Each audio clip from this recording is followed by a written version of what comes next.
Frente al Tribunal Popular, José Antonio se nos presenta como un ser humano excepcional. De ahí que sobren las palabras a modo de preámbulo. Pero nos pareció obligado advertir que por razones de tiempo hemos reducido el proceso, suprimiendo pasajes no fundamentales, como las declaraciones de los oficiales de prisiones y las de sus hermanos Miguel y Margot, pese al valor jurídico y emocional que poseen. Nada más. Comienza el juicio oral.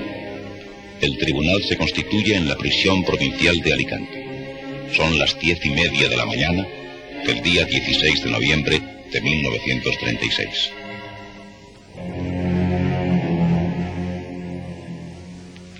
Le exhorto a que diga la verdad. Lo juro. ¿Nombre y apellidos? José Antonio Primo de Rivera y Sáenz de Heredia. ¿Edad? 33 años. ¿Estado? Soltero. ¿Profesión? Abogado. ¿Vecindad? Madrid. ¿Ha estado procesado alguna vez? He sido condenado por delitos de desacato y publicación clandestina. ¿Penó todo? Todas las he cumplido ya. ¿Puede el señor fiscal interrogar al procesado? Desde el advenimiento de la República, ¿se colocó usted en posición de franca rebeldía y abierta oposición a la misma, manifestando su descontento en las Cortes y acudiendo a medios subversivos, intentando anular las prerrogativas del pueblo? No, señores. Nada más lejos de todo eso. Como sabe todo el tribunal, mi padre, el general Primo de Rivera, difunto desde el año 30, fue el jefe del gobierno en la penúltima etapa monárquica. Se le destituyó o se le depuso cobardemente por virtud de una serie de intrigas que todos conocen.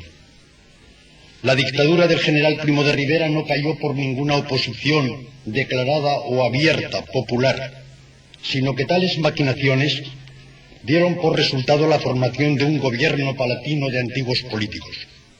Esto lo sabe todo el mundo. Al general Primo de Rivera no le sucedió la República, sino el general Berenguer con todos los políticos conocidos antiguos, Romanones, García Prieto, etcétera, etcétera.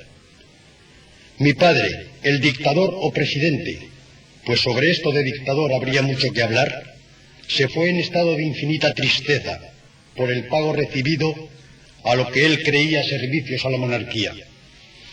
Se fue a París y hubo en él tal estado de melancolía que murió a las 6 semanas. Murió de pura tristeza, sin que este detalle creo puede tener algún relieve. De Palacio, donde tanto se debían acordar de él, llegase ni una tarjeta postal interesándose por su salud en el mes y medio que siguió a su expatriación de España. Comprenderá el señor fiscal que, dados esos antecedentes, y sin que yo venga aquí de ninguna manera a implorar la conmiseración del tribunal de una manera humillante, comprenderá el señor fiscal que mi recuerdo para aquella última etapa del antiguo régimen no está, por cierto, llena de afectos. La dictadura no remató su obra social, y yo me he permitido, en lugar tan público como las Cortes, decir que fue una experiencia frustrada, que no cumplió su destino, que no colmó las esperanzas de una juventud española obrera, estudiantil, en la que yo entonces formaba, y que creyó que la ruptura del antiguo régimen era para implantar una obra social revolucionaria nueva. Yo, reciente la muerte de mi padre, no tenía que juzgar si la dictadura había conseguido o no todos sus objetivos, sino únicamente que mi padre había sido traicionado por unas cuantas gentes que habían sido destituidas por una elección popular. En principio, pues, aquellas elecciones populares tuvieron simpatía mía, aun cuando solo sea en este aspecto. Los hechos y sucesos políticos que se produjeron en la anterior etapa, principalmente durante la dictadura de su padre, continuados en peor forma por la otra dictadura civil-militar de Berenguer, ejerciendo también formas de gobierno contrarias a todo régimen democrático, produjeron en usted una influencia tan inmediata que por su espíritu y temperamento le impulsaron usted a pensar en la constitución de una agrupación política de tipo dictatorial. Eso me obliga, por mucho que me pese, a que explique mi actitud personal. En esto de las dictaduras, como oposición de todo régimen democrático, tengo que hacer constar una cosa, señor fiscal. Cuando se produce un movimiento, lo mismo de derechas que de extremas izquierdas, que conviene para implantar un régimen revolucionario, por avanzado que sea, hay que pasar por un periodo dictatorial, por la sencilla razón de que a un pueblo como el español, al que se ha tenido sumido en la miseria, no se le puede hacer la burla de soltarle y decirle: arréglate con tus propias disponibilidades. Eso es burlarle. Muchos de los partidos representados dignamente en este tribunal creen que hay que pasar por un periodo dictatorial. La diferencia está en que los partidos reaccionarios creen y quieren que este periodo dictatorial sea un régimen estable, redundando en provecho de unas clases que vienen detentando el poder, en tanto que los que tienen un sentido revolucionario, y uso esta palabra no con énfasis, Falange Española tiene sentido revolucionario, y esto también consta en ese sumario, los que creemos esto, sabemos que en vez de hacerlo hay que trabajar algunos años para darle sentido. Desde este punto de vista yo soy demócrata, en el sentido democrático de decirle: arréglate como puedas y ven un domingo cada 4 años a votar.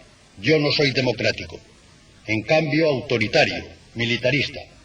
Yo le agradecería al señor fiscal que señale un solo pasaje mío en que me pueda acusar de tal, que yo señalaré luego los numerosos en que se demuestra lo contrario.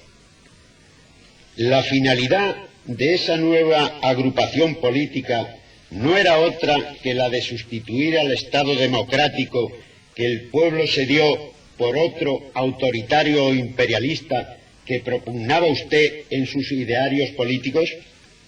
Desde luego el sistema constitucional de parlamento y todo eso, sí. ¿Cómo voy a ocultar semejante cosa? No por un sistema, sino por un Estado sindicalista, lo cual quiere decir esto, como todo el mundo sabe. Las personas que suponen que el régimen capitalista está en quiebra en sus últimas manifestaciones, entienden que este régimen capitalista tiene que dar paso a una de estas soluciones, o bien a la solución socialista, o bien a la solución sindicalista. Poco más o menos los socialistas entregan la plusvalía, es decir, el incremento de valor del trabajo humano a la colectividad organizada en Estado. En cambio, el sistema sindicalista adjudica esta plusvalía a la unidad orgánica del mismo trabajador. Se diferencian los dos del sistema capitalista actual en que éste la adjudica al empresario, al que contrata el trabajo. Pues bien, como la Falange Española ha creído desde un principio en que el sistema capitalista está en sus últimas manifestaciones, una conferencia que encontraréis en las páginas de arriba, quizá una coyuntura decisiva ante la historia política del mundo que pronuncié en Madrid ante 6 o 7 mil personas, y que precisamente esta es la crisis de nuestra época, al decidirse por uno de esos dos sistemas, optó por el sindicalista, porque creo que conserva en cierto modo el estímulo y da una cierta alegría de trabajo a la unidad orgánica del trabajador. El socialista parece que burocratiza un poco la vida total del Estado, pero esto, como se ve, es actitud lícita. El mundo está lleno de partidos, el carlista, tradicionalista, monárquico, que propugnan distintas maneras de entender el Estado.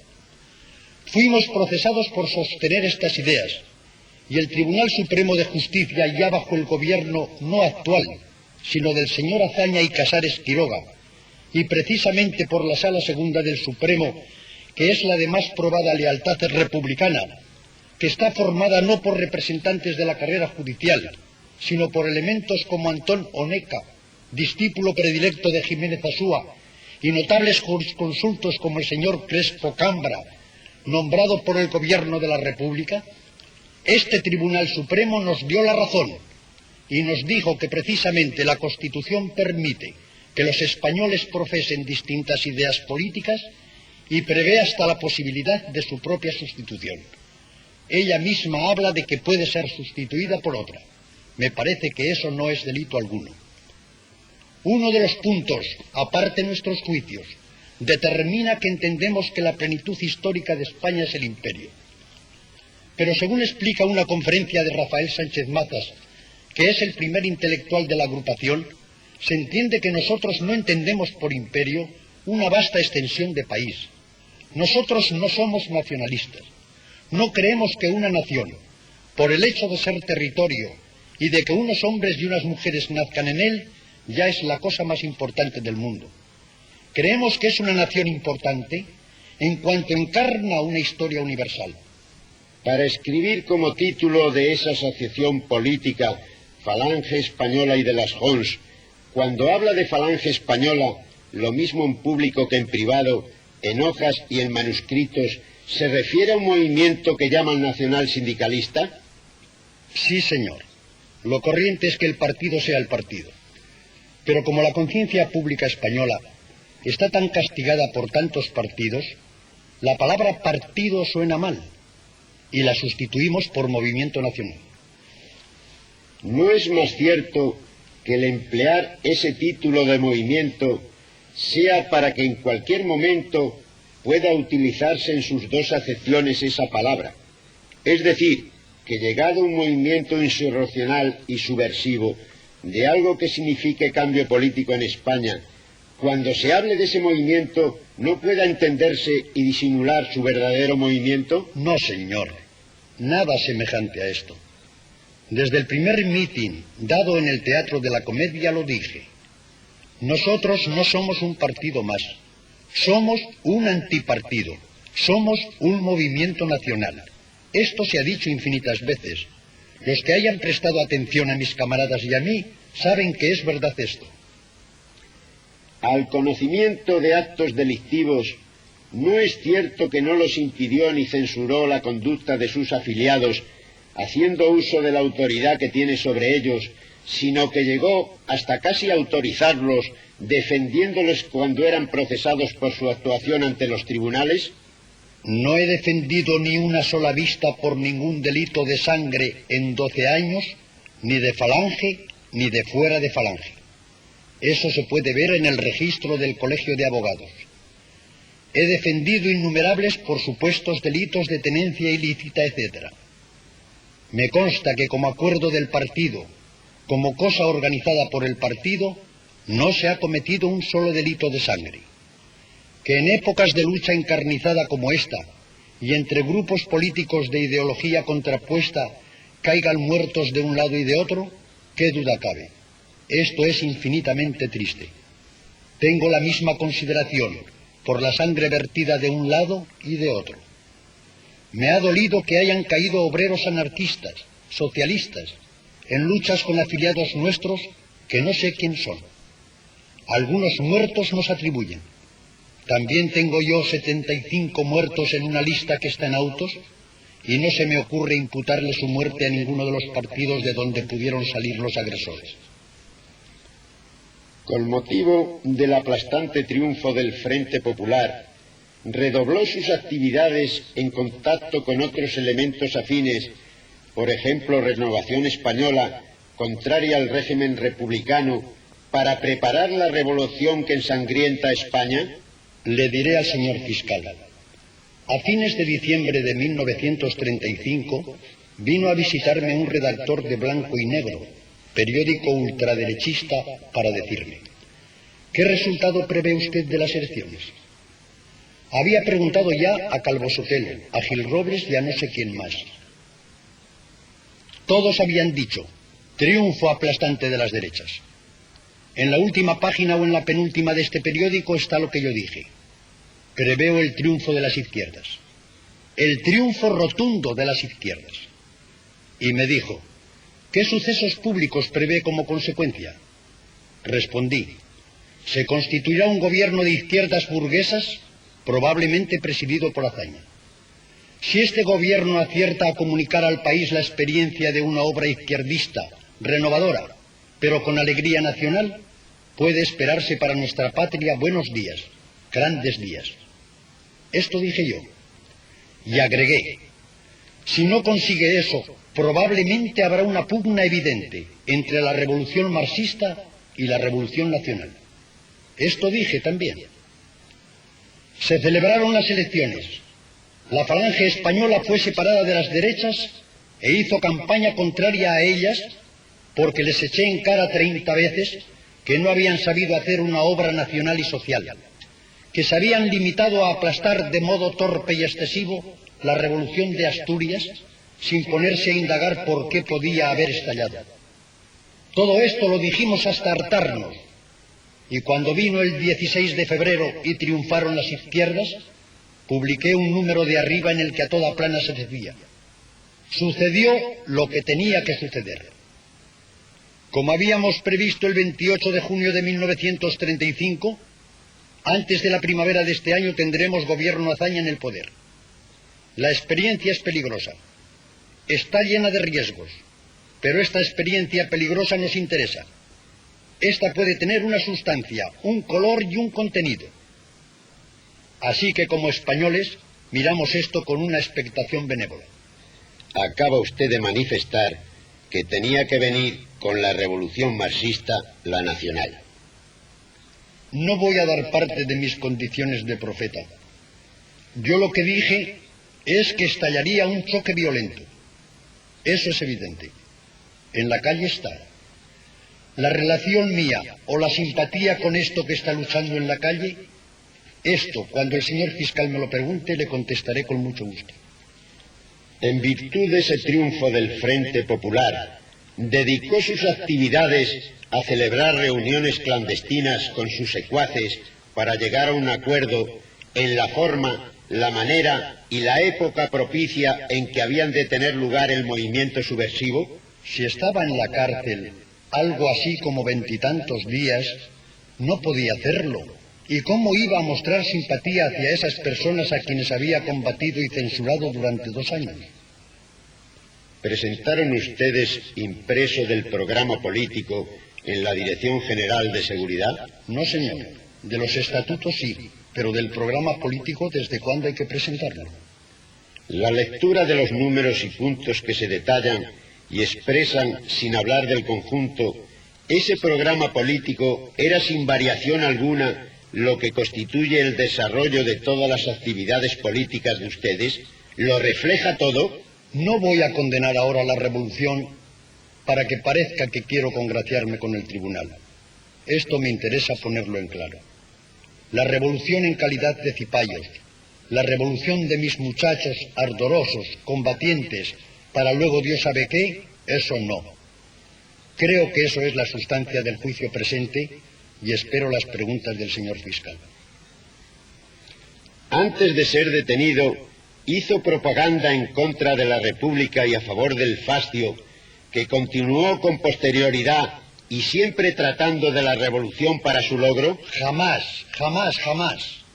La palabra fascio no aparece ni una sola vez en 30 y tantos números. Que me señale un solo hecho o indicio de semejante cosa.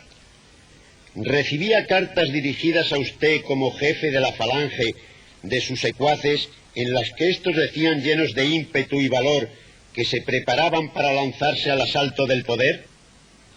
Probablemente innumerables. Es cosa de los ingenuos. ¿Hess no preparó una entrevista de usted con Hitler? Jamás. No he visto jamás a Hess.